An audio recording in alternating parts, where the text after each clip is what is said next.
กราบสวัสดีพี่น้องปองปายสุมองสุเกมื้อนี้พวกข้าเสียงอึ่งเผาปากไฟมาคือเก่าเหมือนเดิมเพิ่มเติมคือหมอกอันสวยงามทางช่อง YouTube เสียงอึ่งเที่ยวเลยแช่แนวเสียงอึ่งเที่ยวเลยแช่แนว ฝากกดไลค์กด Subscribe กดแชร์ให้เด้อพี่น้องเด้อมื้อนี้สิพาพี่พาน้องขี่รถไปแต่เช้าๆไปเบิ่งสกายวอล์กเชียงคานสกายวอล์กปกติคนก็ไปบ่อยครับผมแต่วันนี้เราไปแบบเป็นพิเศษเราจะไปชมหมอกที่สกายวอล์กเชียงคานขี่รถไปแต่เช้าๆพูดนะไปฮอดสกายวอล์กแต่เช้าๆพูดนี้นะตอนยังมีหมอกอยู่ครับผมขนาดช่วงนี้ไม่ค่อยหนาวเท่าไหร่ก็พอจะได้เห็นหมอกอยู่นิดๆหน่อยๆอยู่ครับผม เมื่อได้มีฝนปล่อยๆแห่งสิเห็นหมอกครับผมแต่ว่าถ้าฝนตกก็ขึ้นไม่ได้นะครับกลัวมันลื่นเขาจะปิดดอกไม้งามงามอ่อนซอนให้โอ้ยงามโอ้ยงามให้เสียดายดิเสียดายบ่แม่นโควิดได้คนคือสิไล่ขนาดบ่แม่นโควิดอย่างมื้อเช้าคนก็เยอะนะไม่ใช่ว่าจะเยอะแต่ตอนสายๆตอนเช้าเขาก็ไปสัมผัสหมอกตอนเช้าไปสัมผัสอากาศอันบริสุทธิ์ตอนเช้าสวยงามพระราม8ที่สกายวอล์กเชียงคานบ้านท่าดีหมีจังหวัดเลยฮันแนวฮันแนวฮันแนวฮันแนวโอ้ยบรรยากาศดีเก่งโอ้ยอ่อนสอนโอ้ยอ่อนสอนโอ้ยงามหาอีหอยเมียเขาเอ่ยโอ้ยพอปั่นอยู่ถึงฟ้าถึงสวรรค์พุนะข้าวจูนพูนโอ้โอ้โอ้อ่อนสอนให้บรรยากาศจังหวัดเลยบ้านเฮานะไปเบิ่งบรรยากาศนำกันครับผม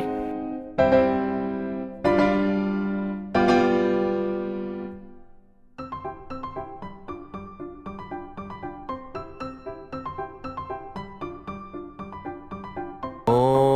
ยดอกไม้ก็งามเก่งให้โอ้ยสิเข้าสกายวอล์กแล้วบัดนี้ไปเบิ่งสกายวอล์กแล้วย่างเข้าไปกับกระจกแล้วถ่ายกับหมาพระพุทธรูปโอ้ยจะเป็นบรรยากาศงามพี่น้องพูน่ะพูน่ะเห็นหมอกบ่เห็นน้ำคลองบ่พี่น้องโอ้ยเนาะอ่อนสอนงามเก่งพอปั่นอยู่ว่าสวรรค์ชั้นใดนี่นะสวรรค์ชั้น1ชั้น2ชั้น3ชั้น4ชั้น5ชั้น6สวรรค์ชั้นตาวดึงสวรรค์มี6ชั้นอันนี้มันชั้นใดเนี่ยชั้นตาวดึงชั้นตุสิตาติโอ้ยงามเก่งพี่น้องเอ่ยใครยังไม่เคยไปสัมผัสหมอกที่สกายวอล์กเชียงคานปีนี้จะทันไหมนะเพราะว่ามันหมดหนาวแล้ว เอาเป็นว่าดูคลิปนี้แล้วจ้องไว้ปีหน้าวันไดหนาวออกแต่เช้าไปชมสกายวอล์กเชียงคานไปสัมผัสหมอกที่นั่นปุยหมอกขาวโพลนเหมือนกับเรายืนอยู่กลางสวงสวรรค์พี่น้องเขาบอกเคยไปดอกสวรรค์นะแต่เขาว่ามันงามเพราะกระบามันคือสวรรค์ โอ้ยอีกมุมหนึ่งครับผมอันนี้มุมถึงสกายวอล์กเนาะโอ้ยข้าวจูนพูนโอ้ยอ่อนสอนให้อ่อนสอนหาอีพออีเมฆเขาเอ่ย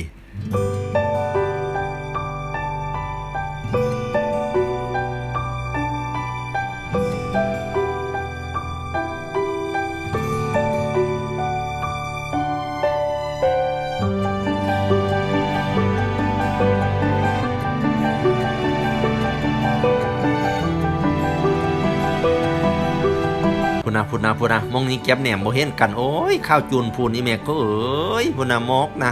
โอ้ยเนาะเคยไปบ่พี่น้องเคยไปตอนเช้าบ่ออกไปแต่เช้าเด้อผู้ใดอยากเห็นหมอกนั่นนะหมอกงามเก่งนี่นะพูนะโอ้ยเป็นสกายวอล์กที่สวยที่สุดในประเทศไทยผู้ใดสิว่าจังได้ก็ตามสร้างผู้ใดสิว่ามองได้งามก็ตามสร้างค่อยว่าเสียงขันงามที่สุดเพราะว่าเป็นบ้านค่อย จังหวัดเลยฮันแนวฮันแนว อันนี้บรรยากาศตอนเช้าครับผมตอนเช้าว่าไม่มีคนก็คนเยอะนะครับผมเข้าไปเอาบรรยากาศอีกแบบหนึ่งเนาะคันว่าสวยมากก็งามอยู่แต่ว่าเช้านี่แห่งงาม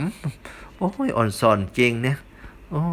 ยปกติเสียงขานเขาก็สิไปเบิงมอกอยู่ผูทอกเนาะวันนี้ผู้ได้นอนเสียงขานก็สิได้บ่แล้วงั้นอวยไปทางสกายวอล์กอีกส่วนหนึ่งแล้วมันมอกงามเด้พุ่นนะพระพุทธรูปปางลีลานะ โอ้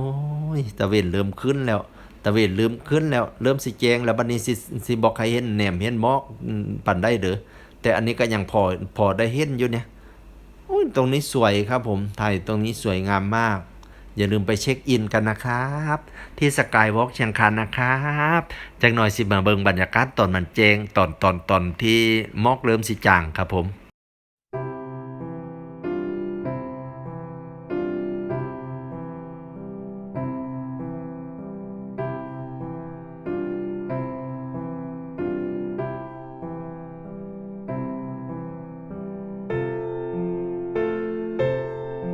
อันนี้พอเริ่มแจ้งเนาะเริ่มมีแสงตะเวนหมอกก็เป็นอีกแป๊บหนึ่งเด้เป็นปุ๋ยขึ้นมาอีกแป๊บหนึ่งเด้วังหนึ่งนี้มันสิเป็นข้าวโพดเนาะบ่หันมีแสงแดดนะพอแต่ทึกแดดมันเริ่มเป็นปุ๋ยอ่ะเป็นเหมือนปุ๋ยนุ่นปุ๋ยฝ้ายครับผมขึ้นมาจากลำน้ำคลองโอ้ยสวยงามหายเมืองเลยปั่นเมืองฟ้าเมืองสวรรค์ก็เมืองเลยนะ นอกจากว่าคนสิหน้าตาดีแล้วธรรมชาติก็สวยงามดีเก่ง บ่ยองเจ้าของสิยองผู้ใดเนาะเฮ้ยบ่ยองบานเจ้าของสิยองผู้ใดหวาบ่แม่นยองนี่มันงามอีหลีพี่น้องเบิ่งแม่เขาเจ้าทายนะมองเป็นปุ๋ยข้าวจานห่านอยู่วะโอ้อันนี้เริ่มสว่างแล้วนะครับผมแนมเห็นผู้เห็นคนแล้วตอนต้นคลิปนี่จะเป็นมัวๆอยู่เนาะแนมบ่เคยเห็นกันนี่แนมเห็นผู้เห็นคนแล้วแต่ว่าหมอกก็ยังสวยครับผมหมอกขาวจูนพุ่นครับผม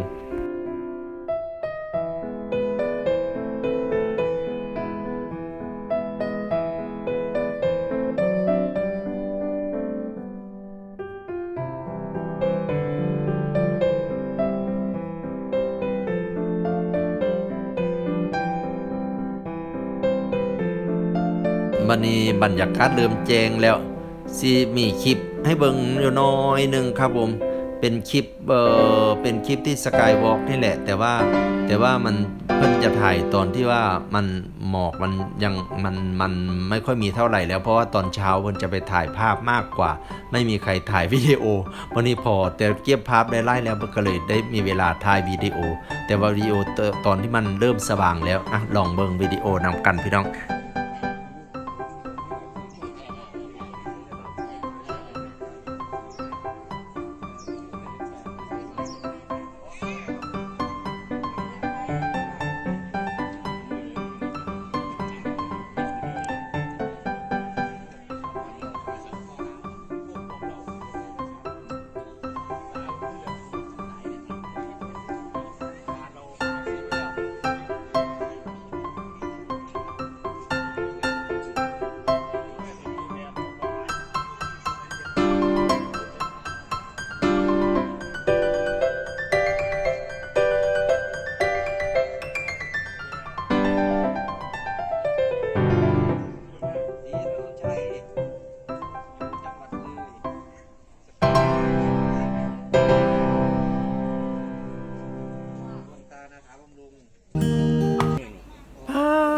ตรงนี้คือหมอกไล่แท้ปะข้าวจานทานอยู่เนาะนะ